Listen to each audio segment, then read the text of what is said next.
Hello, good morning, good afternoon, and welcome to Let's Talk on a Second Chance. It's our first episode, so we're going to get straight into it. My name is Philip Jones.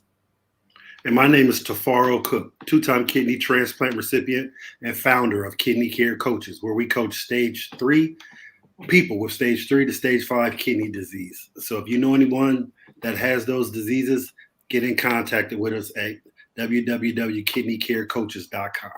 Go ahead, Phil. Awesome. So today, basically, we're gonna start it off with a small video on the BioArtificial kidneys. Something I know pretty much everybody within the kidney transplant community is looking at it and trying to get some information on it. And, this came out not too long ago, and a couple people have touched on it. But we just want to kind of give our 2 cents on it and talk on it with you guys, and and find out where you guys are sitting with this BioArtificial kidney. So whether you watching now, or if you're in the future, drop a comment, let us know what you think about it, what your thoughts are on it. If you have anything you want to hear us talk about, let us know as well. Whether contact us on Facebook, Instagram, or like I said, leave a comment down in the comment section here on the Second Chance. So we can go ahead and get started on this video.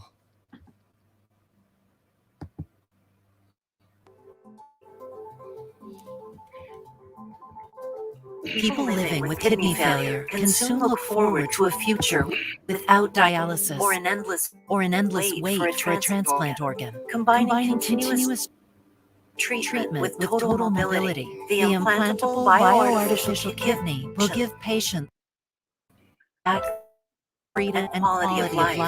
The compact device will replicate many functions of healthy kidneys.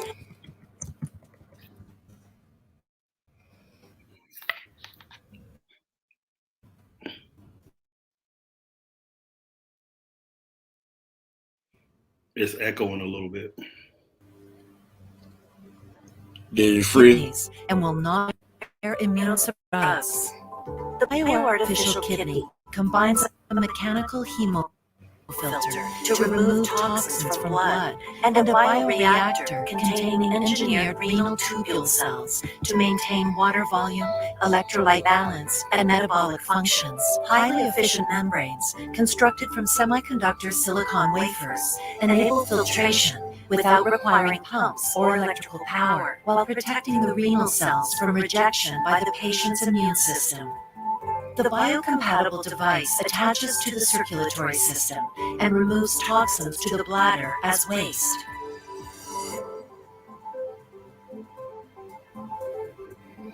After a decade of engineering development to refine the hemofilter and bioreactor components, preclinical prototypes of the implantable bioartificial kidney have been successfully created.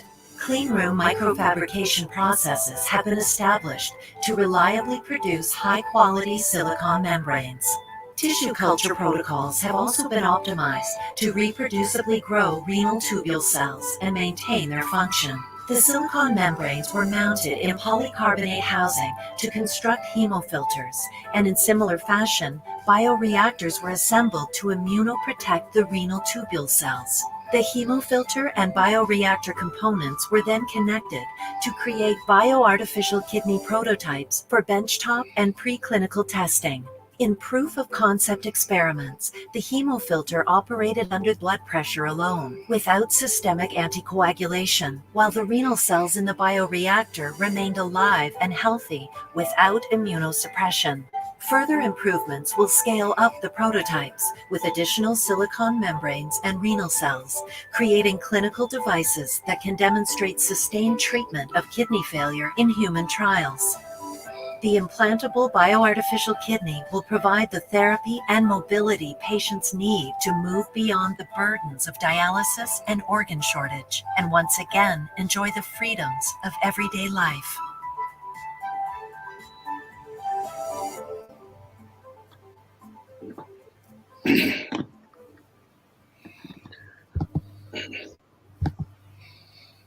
Yeah, I think that's pretty awesome, man. And even it's 22 right now. It's 2022, and we're looking at this. And can you imagine, like in 10 years, what this thing would do? I mean, at the rate it's going right now, it probably will revolutionize how people get transplants. You follow what I'm saying? Like, if you don't get a direct transplant from somebody that's not, that's My name is Chuck Lee, and I live in Bothell, Washington. Sorry, I didn't click end the video. Go ahead. I didn't know who that was, but I'm saying like if you didn't get like a straight match kidney or something like that, they can just put one of these in you. And what's crazy about it is no anti-rejection medications. I mean, Right. if I look at the last 15 years of the money I spent on anti-rejection medications and getting, you know what I mean? I mean, let's keep it 100. How you don't even have to worry about that no more. You just get a transplant and you're good. You know what I'm saying? You can. I don't know if the question I have right now is the way the kidney works, and I hear him talking about the hemofilters, which Mm-hmm. I believe that's going to keep up your hemoglobin because that's what the kidneys do. It regulates the hemoglobin. What about the adrenal gland? They never said anything about the adrenal gland because the adrenal gland sits on top of the kidney, and that regulates your growth hormone, your HGH, a lot of times when the kidneys aren't working, the adrenal glands not working, and a lot of times what happens with people is they start losing muscle tone because their GH isn't working properly. It's a When blood pressure issue too. and it's a blood pressure issue too, right? It regulates that as well. So with that being said, I haven't heard them say anything about that, but I'm pretty sure they check that out also. But again, let me ask you: have they started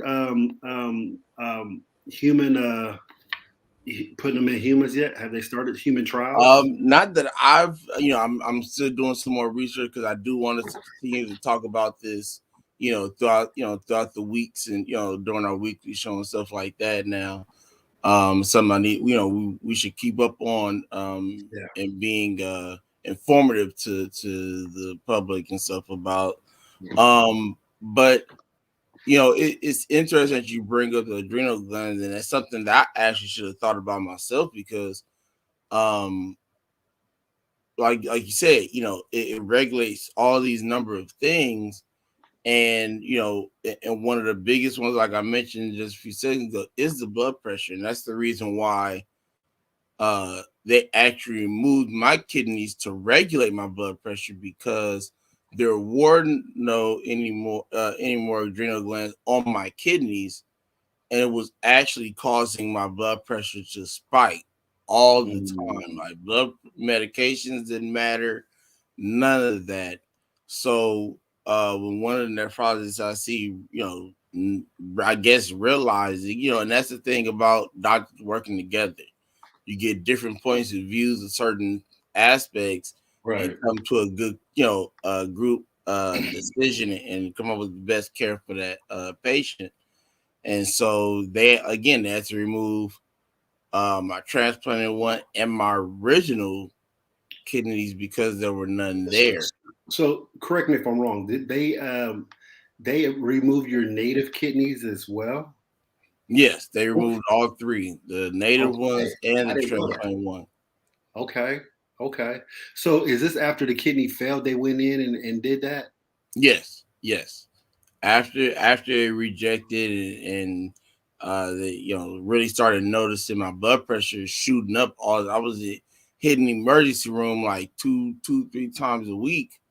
Unless I was already admitted, then I was just in there. But my blood pressure was just shooting through the roof. In those early stages of time, once it rejected, and I remember my doctor was just like, you know, we had a good relationship. We talked about this before. We had a great relationship, and that's important to have these relationships with your nephrologist because Of that's course. when they start to think out the box for you, Right. right? Of ways, to fix things or what could Right. be causing things or, stuff like that. When you just go to the doctor just to go, they give you the normal care per se, right? So But yeah, after rejected, they were like, man, they're pretty much shriveled up and dried up to nothing. So, Right. Absolutely. and with no adrenal glands, that's what's causing your blood pressure to spike all the time. So they removed, I believe they removed my transplanted kidney first, and then like 6 months later they removed uh my native kidney. So yeah, two different surgeries. They didn't do it all at one time. They did one and then did the other two later.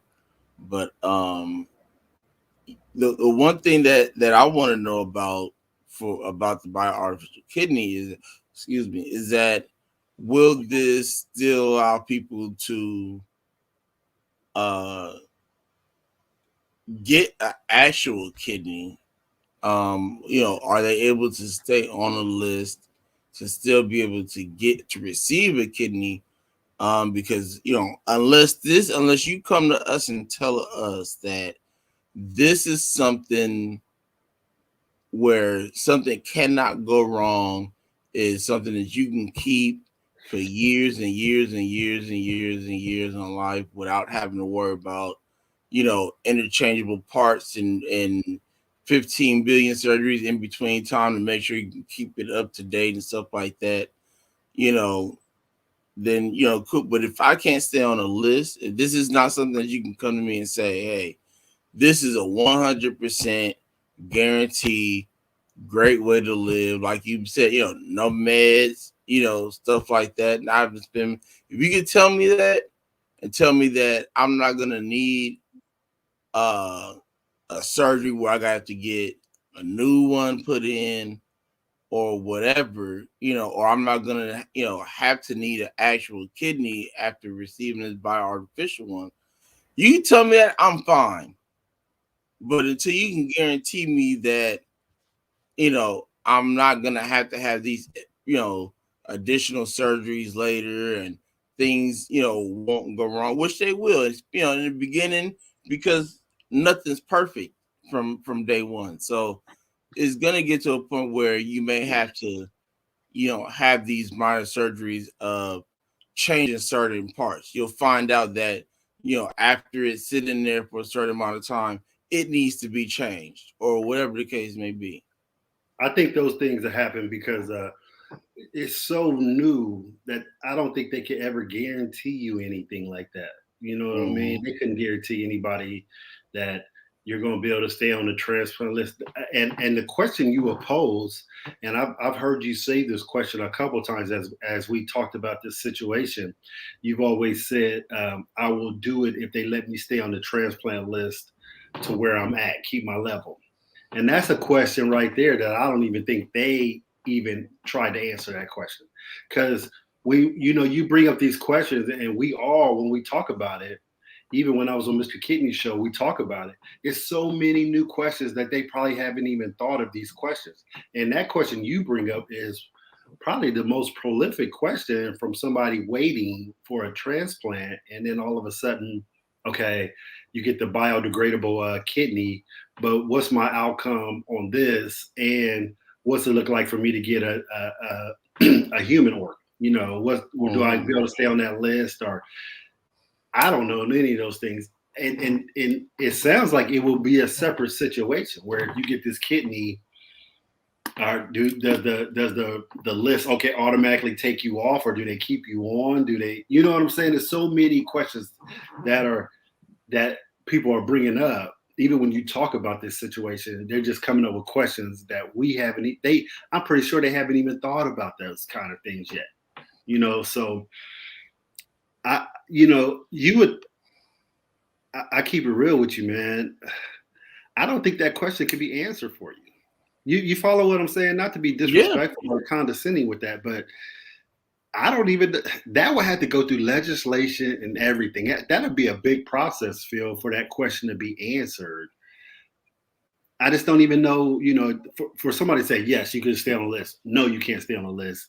That's going to go through litigation. That's going to go through a whole big process of what's going to be what. And that question is big because I feel that's probably one of the. I never thought of that question right now, but I think that's one of the biggest questions to be remained answered because hey, I know they haven't thought about that, and that can only be coming from somebody in a situation like you who needs a kidney. So that's where that question. I think it's the killer question, but I don't think it's going to be an easy answer. That's where I'm at with that. So let me ask you this though. Taking that out, and right now in the situation you're in right now, and they was to call you and say, "Hey, we want to put this in you," that question is not going to be answered. What do you say then? Do you say yes, no? I mean, you can't have these stipulations. I'm giving you a situation where that question can't be answered right now. So would you just wait, or would you just go ahead and get the biodegradable kidney, artificial kidney? Because I don't think that question is going to be answered for the next 10 years, man.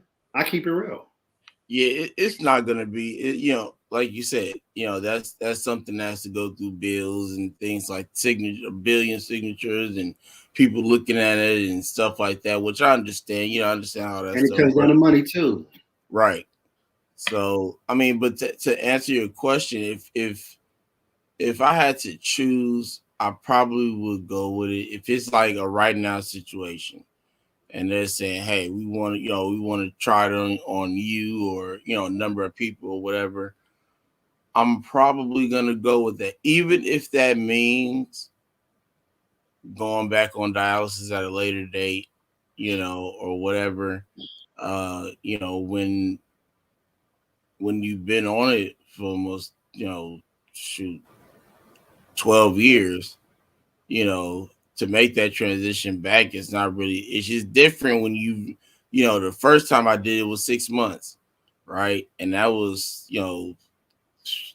then I, back on 3 years later, but it's like that was a hard transition because, like I said, first time I did it was 6 months. It's not enough time to get used to it and acclimated and into a routine and things like that. I've been doing this for 12 years. So, for me to make, even, take some years off with this bioartificial kidney, and they say, okay, well, we got to put you back on because, we found out we need to fix XYZ. All right, cool. Well, I didn't make that transition back to dialysis. I don't think it would be an issue for me at that point. So, yeah, I probably would take it. I probably would, if they came to me and asked me. The question you asked, another question, you bring up, and I think your questions are like amazing, and I hope they, listening to people like yourself to answer these questions. When, when you were talking, you said, do they have to go back in and fix a part of the artificial kidney? What's the side effects? All of these questions that you asked, I think those questions you asked is going to be a time frame question. Mm-hmm.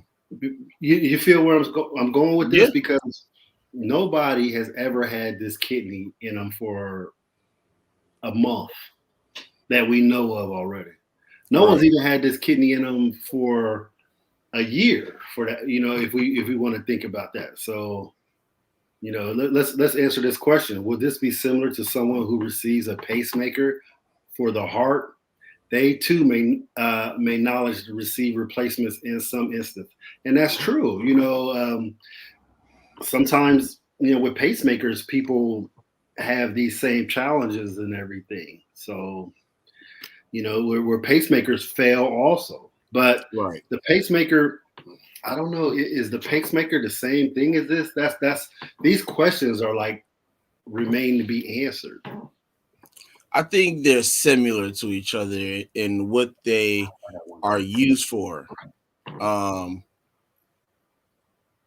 but then at the same, there are some differences between the two, as well as in the works of it and what it does for these two completely different organs. Again, we've had touched on it before with the kidney conference. Those are some connected parts, right? The heart, the kidney, the liver, the lung, No, the all these heart, things. kidney, and lungs. Heart, kidney, and lungs are the three Right. that.